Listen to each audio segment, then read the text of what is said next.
Chapter 2 of The Picture of Dorian Gray by Oscar Wilde. This recording is in the public domain. Read by Bob Neufeld. As they entered, they saw Dorian Gray. He was seated at the piano, with his back to them, turning over the pages of a volume of Schumann's Forest Scenes. "You must lend me these, Basil," he cried. "I want to learn them. They are perfectly charming."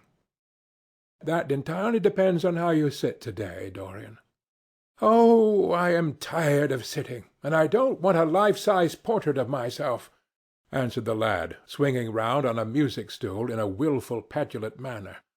When he caught sight of Lord Henry, a faint blush coloured his cheeks for a moment, and he started up. "I beg your pardon, Basil, but I didn't know you had any one with you." "This is Lord Henry Wotton, Dorian, an old Oxford friend of mine. I have just been telling him what a capital sitter you were, and now you have spoiled everything." "You have not spoiled my pleasure in meeting you, Mr. Gray," said Lord Henry, stepping forward and extending his hand. "My aunt has often spoken to me about you. You are one of her favourites, and I am afraid one of her victims also." "I am in Lady Agatha's black books at present," answered Dorian with a funny look of penitence. "I promised to go to a club in Whitechapel with her last Tuesday, and I really forgot all about it. We were to have played a duet together. 3 duets, I believe. I don't know what she will say to me. I am far too frightened to call." "Oh, I will make your peace with my aunt. She is quite devoted to you, and I don't think it really matters about your not being there. The audience probably thought it was a duet. When Aunt Agatha sits down to the piano, she makes quite enough noise for 2 people." "That is very horrid to her, and not very nice to me," answered Dorian, laughing. Lord Henry looked at him. Yes, he was certainly wonderfully handsome, with his finely curved scarlet lips, his frank blue eyes, his crisp gold hair. There was something in his face that made one trust him at once. All the candour of youth was there, as well as all youth's passionate purity. One felt that he had kept himself unspotted from the world. No wonder Basil Hallward worshipped him. "You are too charming to go in for philanthropy, Mr. Gray. Far too charming." And Lord Henry flung himself down on the divan and opened his cigarette-case. The painter had been busy mixing his colours and getting his brushes ready. He was looking worried, and when he heard Lord Henry's last remark, he glanced at him, hesitated for a moment, and then said, "Harry, I want to finish this picture to-day. Would you think it awfully rude of me if I asked you to go away?" Lord Henry smiled and looked at Dorian Gray. "Am I to go, Mr. Gray?" he asked. "Oh, please don't, Lord Henry. I see that Basil is in one of his sulky moods, and I can't bear him when he sulks. Besides, I want you to tell me why I should not go in for philanthropy." "I don't know that I shall tell you that, Mr. Gray. It is so tedious a subject that one would have to talk seriously about it. But I certainly shall not run away, now that you have asked me to stop. You don't really mind, Basil, do you? You have often told me that you liked your sitters to have some one to chat to." Hallward bit his lip. "If Dorian wishes it, of course you must stay. Dorian's whims are laws to everybody, except himself." Lord Henry took up his hat and gloves. "You are very pressing, Basil, but I'm afraid I must go. I have promised to meet a man at the Orleans. Good-bye, Mr. Gray. Come and see me some afternoon in Curzon Street. I am nearly always at home at 5 o'clock. Write to me when you are coming. I should be sorry to miss you." "Basil," cried Dorian Gray, "if Lord Henry Wotton goes, I shall go too." You never open your lips while you are painting, and it is horribly dull standing on a platform and trying to look pleasant. Ask him to stay. I insist upon it."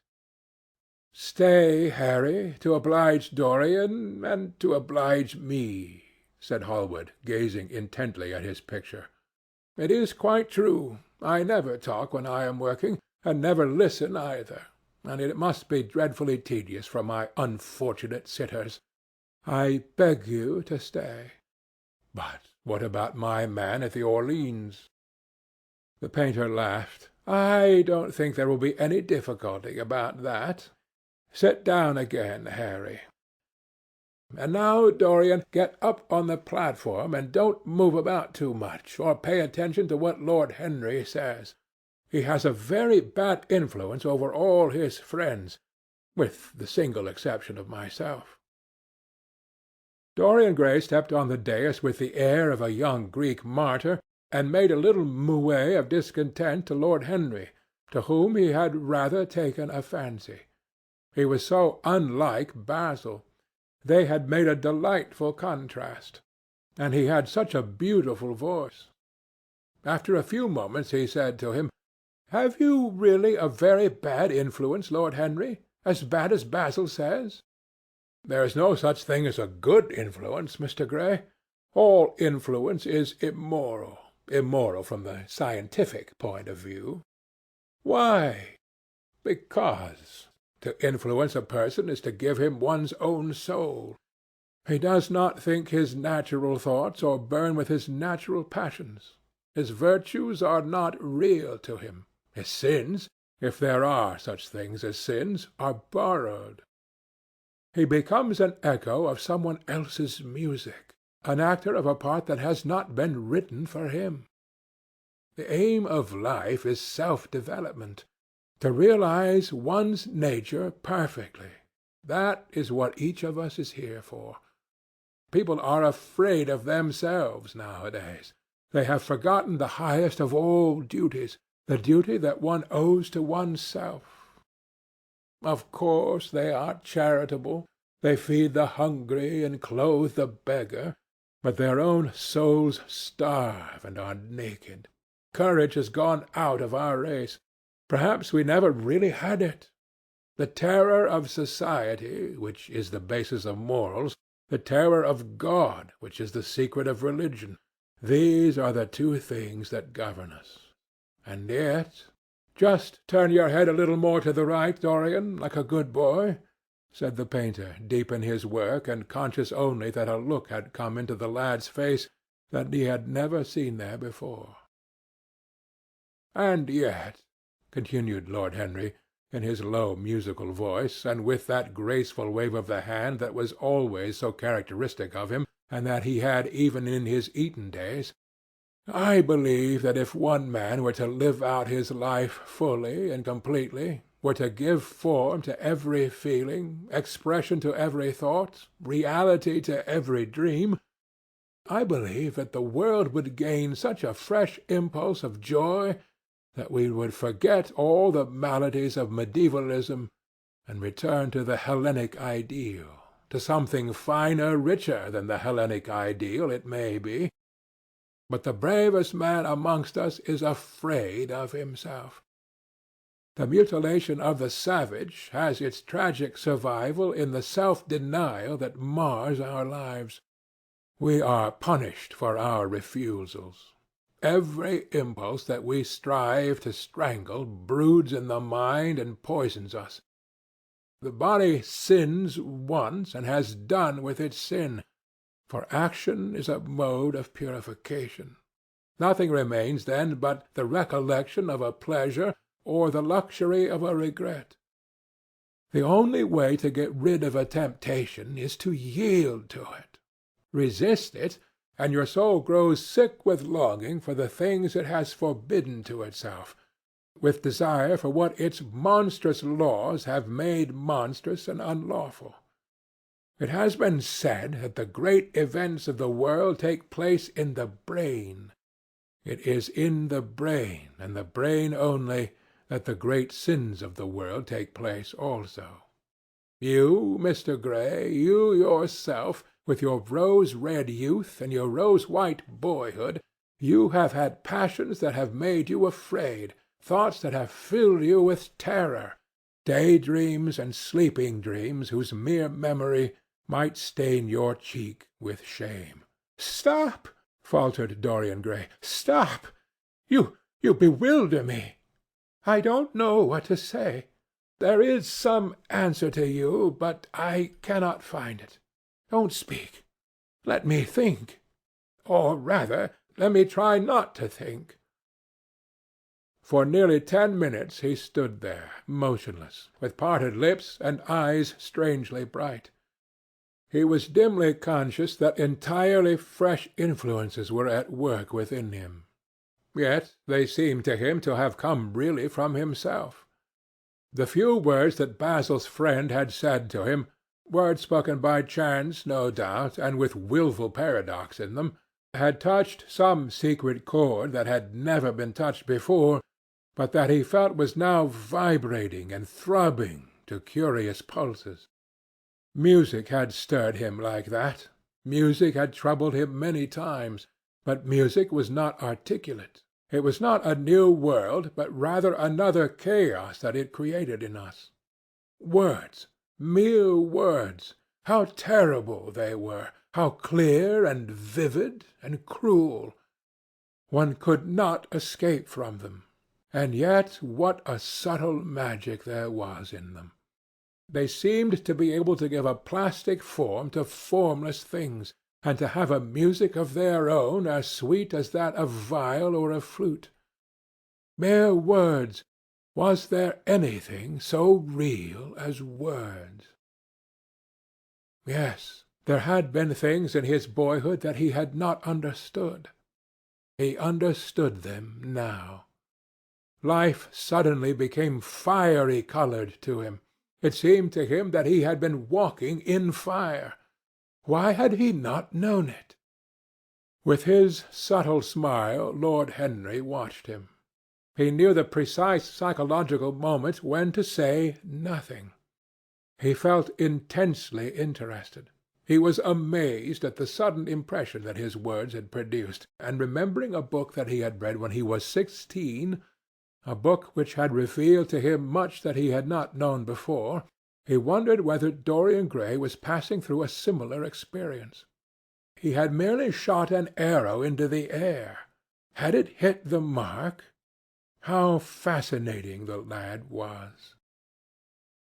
Hallward painted away with that marvellous bold touch of his that had the true refinement and perfect delicacy that in art, at any rate, comes only from strength.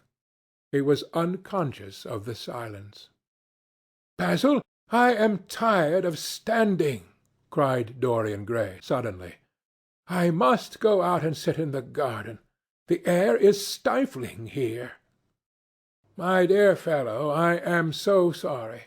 When I am painting, I can't think of anything else. But you never sat better. You were perfectly still, and I have caught the effect I wanted. The half-parted lips and the bright look in the eyes. I don't know what Harry has been saying to you, but he has certainly made you have the most wonderful expression. I suppose he has been paying you compliments. You mustn't believe a word that he says." "He has certainly not been paying me compliments. Perhaps that is the reason that I don't believe anything he has told me." "You know you believe it all," said Lord Henry, looking at him with his dreamy, languorous eyes. "I will go out to the garden with you. It is horribly hot in the studio. Basil, let us have something iced to drink, something with strawberries in it." "Certainly, Harry. Just touch the bell, and when Parker comes I will tell him what you want. I have got to work up this background, so I will join you later on. Don't keep Dorian too long. I have never been in better form for painting than I am to-day. This is going to be my masterpiece. It is my masterpiece as it stands." Lord Henry went out to the garden and found Dorian Gray burying his face in the great cool lilac blossoms, feverishly drinking in their perfume as if it had been wine. He came close to him and put his hand upon his shoulder. "You are quite right to do that," he murmured.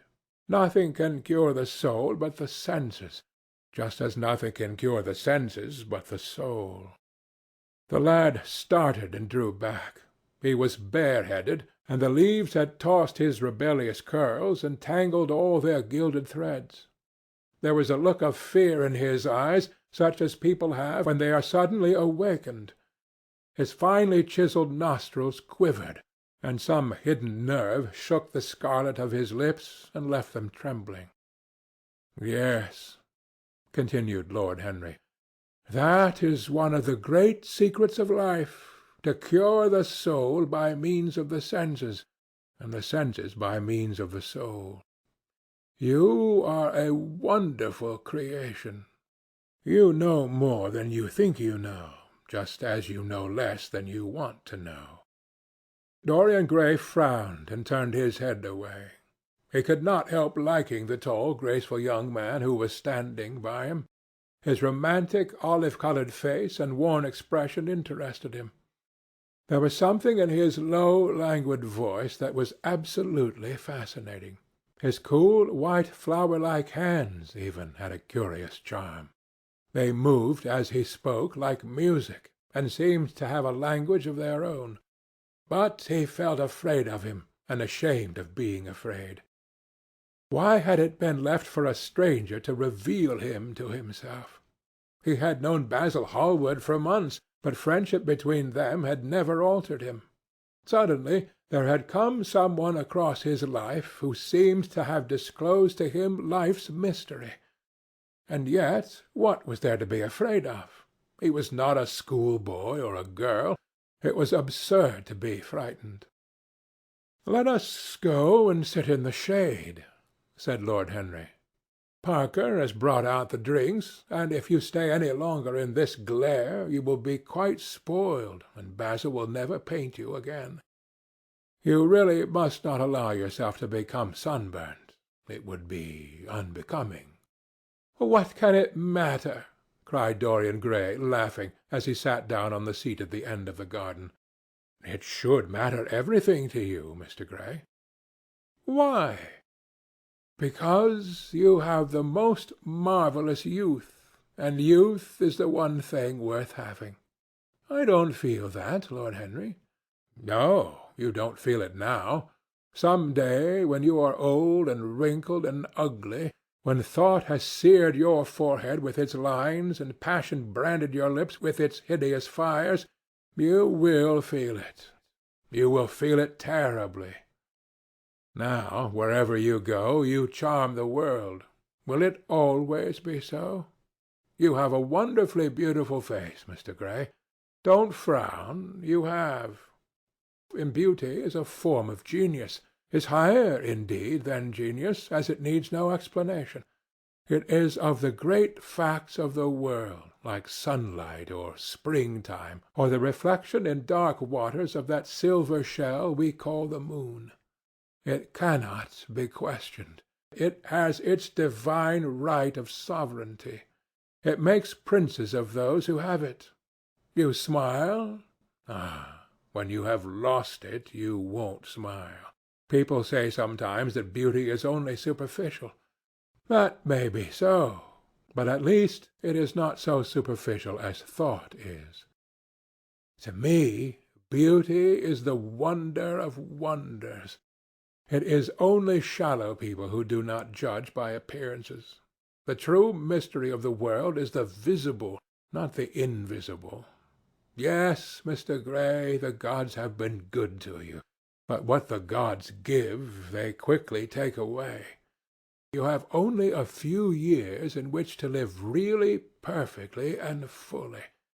When your youth goes, your beauty will go with it, and then you will suddenly discover that there are no triumphs left for you, or have to content yourself with those mean triumphs that the memory of your past will make more bitter than defeats.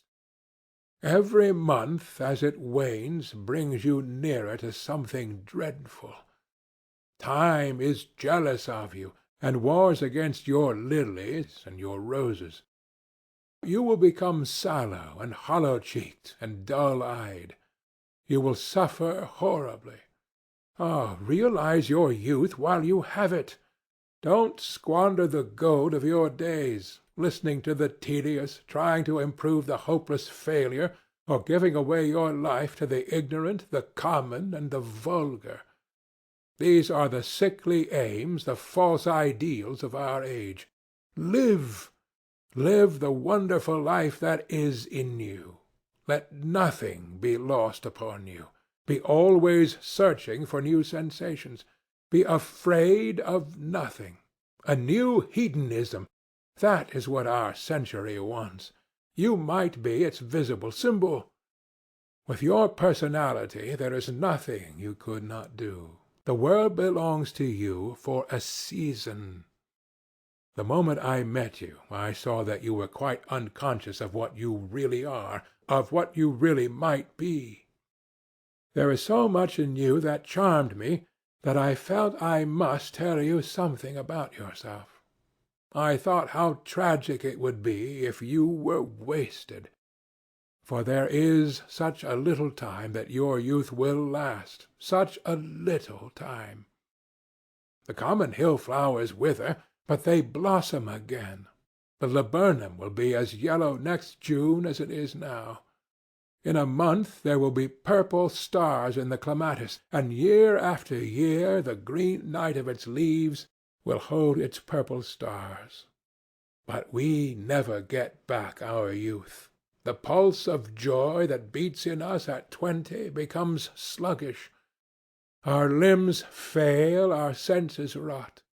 We degenerate into hideous puppets, haunted by the memory of the passions of which we were too much afraid, and the exquisite temptations that we had not the courage to yield to. Youth! Youth! There is absolutely nothing in the world but youth. Dorian Gray listened, open-eyed and wondering. The spray of lilac fell from his hand upon the gravel. A furry bee came and buzzed round it for a moment. Then it began to scramble all over the oval stellated globe of the tiny blossoms. He watched it with that strange interest in trivial things that we try to develop when things of high import make us afraid, or when we are stirred by some new emotion for which we cannot find expression, or when some thought that terrifies us lays sudden siege to the brain and calls on us to yield. After a time the bee flew away. He saw it creeping into the stained trumpet of a Tyrian convolvulus. The flower seemed to quiver, and then swayed gently to and fro. Suddenly the painter appeared at the door of the studio and made staccato signs for them to come in. They turned to each other and smiled. "I am waiting," he cried. "Do come in. The light is quite perfect, and you can bring your drinks." They rose up and sauntered down the walk together. 2 green and white butterflies fluttered past them, and in the pear tree at the corner of the garden a thrush began to sing. "You are glad to have met me, Mr. Gray," said Lord Henry, looking at him. "Yes, I am glad now. I wonder shall I always be glad?" "Always. That is a dreadful word. It makes me shudder when I hear it. Women are so fond of using it. They spoil every romance by trying to make it last forever. It is a meaningless word, too. The only difference between a caprice and a lifelong passion is that the caprice lasts a little longer." As they entered the studio, Dorian Gray put his hand upon Lord Henry's arm. "In that case, let our friendship be a caprice," he murmured, flushing at his own boldness, then stepped up on the platform and resumed his pose. Lord Henry flung himself into a large wicker arm-chair and watched him. The sweep and dash of the brush on the canvas made the only sound that broke the stillness, except when, now and then, Hallward stepped back to look at his work from a distance. In the slanting beams that streamed through the open doorway, the dust danced and was golden. The heavy scent of the roses seemed to brood over everything. After about a quarter of an hour, Hallward stopped painting, looked for a long time at Dorian Gray, and then for a long time at the picture, biting the end of one of his huge brushes and frowning.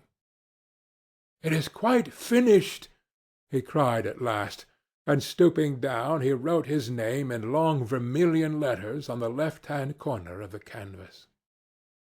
Lord Henry came over and examined the picture. It was certainly a wonderful work of art, and a wonderful likeness as well. "My dear fellow, I congratulate you most warmly," he said. "It is the finest portrait of modern times. Mr. Gray, come over and look at yourself." The lad started as if awakened from some dream. "Is it really finished?" he murmured, stepping down from the platform. "Quite finished," said the painter. "And you have sat splendidly to-day. I am awfully obliged to you." "That is entirely due to me," broke in Lord Henry. "Isn't it, Mr. Gray?" Dorian made no answer, but passed listlessly in front of his picture and turned towards it. When he saw it, he drew back, and his cheeks flushed for a moment with pleasure. A look of joy came into his eyes, as if he had recognized himself for the first time. He stood there motionless and in wonder, dimly conscious that Hallward was speaking to him, but not catching the meaning of his words. The sense of his own beauty came on him like a revelation. He had never felt it before. Basil Hallward's compliments had seemed to him to be merely the charming exaggeration of friendship. He had listened to them, laughed at them, forgotten them. They had not influenced his nature. Then had come Lord Henry Wotton with his strange panegyric on youth, his terrible warning of its brevity. That had stirred him at the time, and now, as he stood gazing at the shadow of his own loveliness, the full reality of the description flashed across him. Yes, there would be a day when his face would be wrinkled and wizen, his eyes dim and colourless, the grace of his figure broken and deformed. The scarlet would pass away from his lips, and the gold steal from his hair. The life that was to make his soul would mar his body. He would become dreadful, hideous, and uncouth. As he thought of it, a sharp pang of pain struck through him like a knife, and made each delicate fibre of his nature quiver. His eyes deepened into amethyst, and across them came a mist of tears. He felt as if a hand of ice had been laid upon his heart. "Don't you like it?" cried Hallward at last, stung a little by the lad's silence, not understanding what it meant. "Of course he likes it," said Lord Henry. "Who wouldn't like it? It is one of the greatest things in modern art. I will give you anything you ask for it. I must have it." "It is not my property, Harry." "Whose property is it?" "Dorian's, of course," answered the painter. "He is a very lucky fellow." "How sad it is," murmured Dorian Gray, with his eyes still fixed upon his own portrait. "How sad it is! I shall grow old and horrible and dreadful, but this picture will remain always young. It will never be older than this particular day of June. If it were only the other way! If it were I who was to be always young, and the picture that was to grow old! For that I would give everything. Yes, there is nothing in the whole world I would not give. I would give my soul for that." "You would hardly care for such an arrangement, Basil," cried Lord Henry, laughing. "It would be rather hard lines on your work." "I should object very strongly, Harry," said Hallward. Dorian Gray turned and looked at him. "I believe you would, Basil. You like your art better than your friends. I am no more to you than a green bronze figure. Hardly as much, I dare say." The painter stared in amazement. It was so unlike Dorian to speak like that. What had happened? He seemed quite angry. His face was flushed, his cheeks burning. "Yes," he continued, "I am less to you than your ivory Hermes or your silver fawn. You will like them always. How long will you like me? Till I have my first wrinkle, I suppose. I know now that when one loses one's good looks, whatever they may be, he loses everything. Your picture has taught me that. Lord Henry Wotton is perfectly right. Youth is the only thing worth having. When I find that I am growing old, I shall kill myself." Hallward turned pale and caught his hand. "Dorian, Dorian!" he cried. "Don't talk like that. I have never had such a friend as you, and I shall never have such another.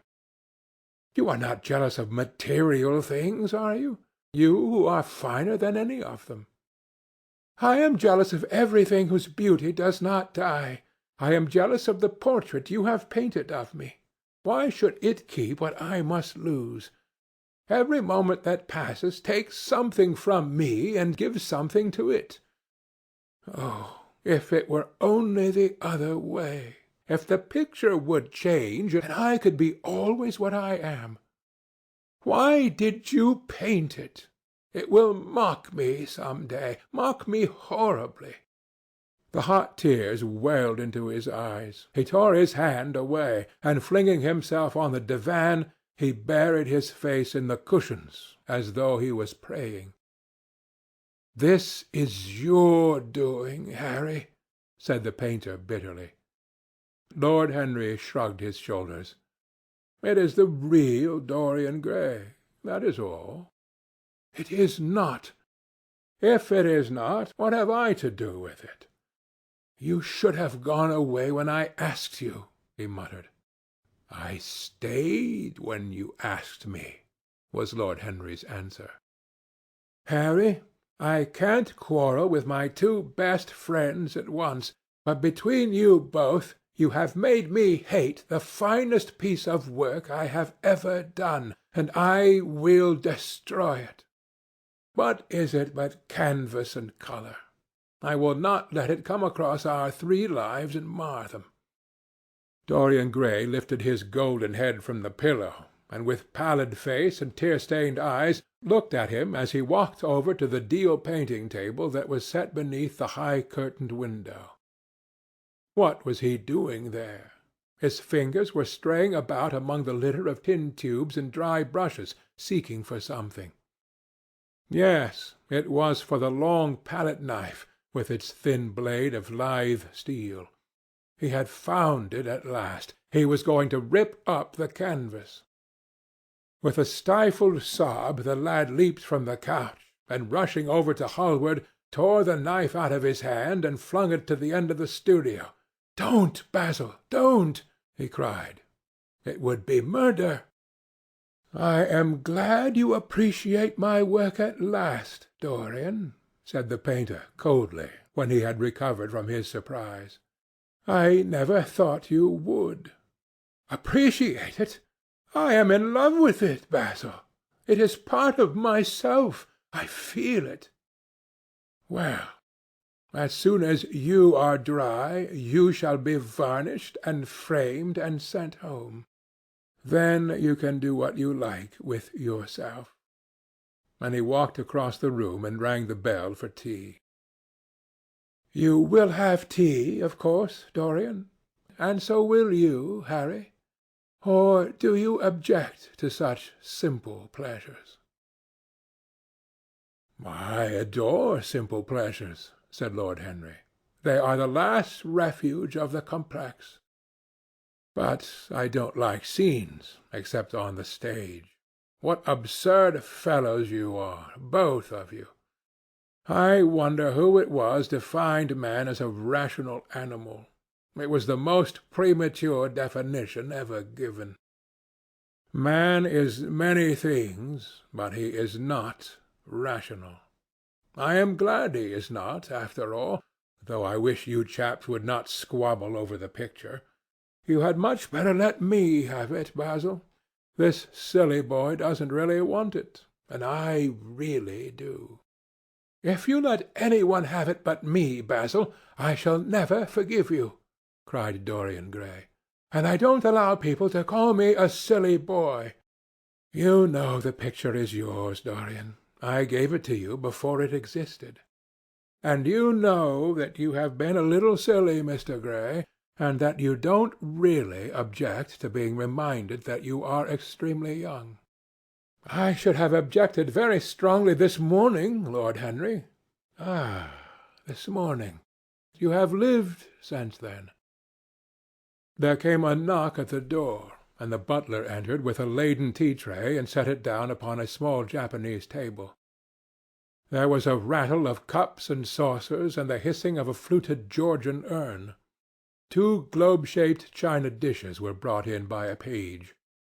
Dorian Gray went over and poured out the tea. The 2 men sauntered languidly to the table and examined what was under the covers. "Let us go to the theatre to-night," said Lord Henry. "There is sure to be something on somewhere. I have promised to dine at White's, but it is only with an old friend, so I can send him a wire to say that I am ill, or that I am prevented from coming in consequence of a subsequent engagement. I think that would be a rather nice excuse. It would have all the surprise of candour." "It is such a bore putting on one's dress clothes," muttered Hallward, "and when one has them on they are so horrid." "Yes," answered Lord Henry dreamily. "The costume of the 19th century is detestable. It is sombre, so depressing. Sin is the only real colour element left in modern life." "You really must not say things like that before Dorian, Harry." "Before which Dorian? The one who is pouring out tea for us, or the one in the picture?" "Before either." "I should like to come to the theatre with you, Lord Henry," said the lad. "Then you shall come. And you will come too, Basil, won't you?" "I can't, really. I would sooner not. I have a lot of work to do." "Well, then, you and I will go alone, Mr. Gray." "I should like that awfully." The painter bit his lip and walked over, cup in hand, to the picture. "I shall stay with the real Dorian," he said sadly. "Is it the real Dorian?" cried the original of the portrait, strolling across to him. "Am I really like that?" "Yes, you are just like that." "How wonderful, Basil!" "At least you are like it in appearance. But it will never alter," sighed Hallward. "That is something." "What a fuss people make about fidelity!" exclaimed Lord Henry. "Why, even in love it is purely a question of physiology. It has nothing to do with our own will. Young men want to be faithful and are not. Old men want to be faithless and cannot. That is all one can say." "Don't go to the theatre to-night, Dorian," said Hallward. "Stop and dine with me." "I can't, Basil." "Why?" "Because I have promised Lord Henry Wotton to go with him." "He won't like you better for keeping your promises. He always breaks his own. I beg you not to go." Dorian Gray laughed and shook his head. "I entreat you." The lad hesitated and looked over at Lord Henry, who was watching them from the tea-table with an amused smile. "I must go, Basil," he answered. "Very well," said Hallward, and he went over and laid down his cup on the tray. "It is rather late, and as you have to dress, you had better lose no time. Good-bye, Harry. Good-bye, Dorian. Come and see me soon. Come tomorrow." "Certainly.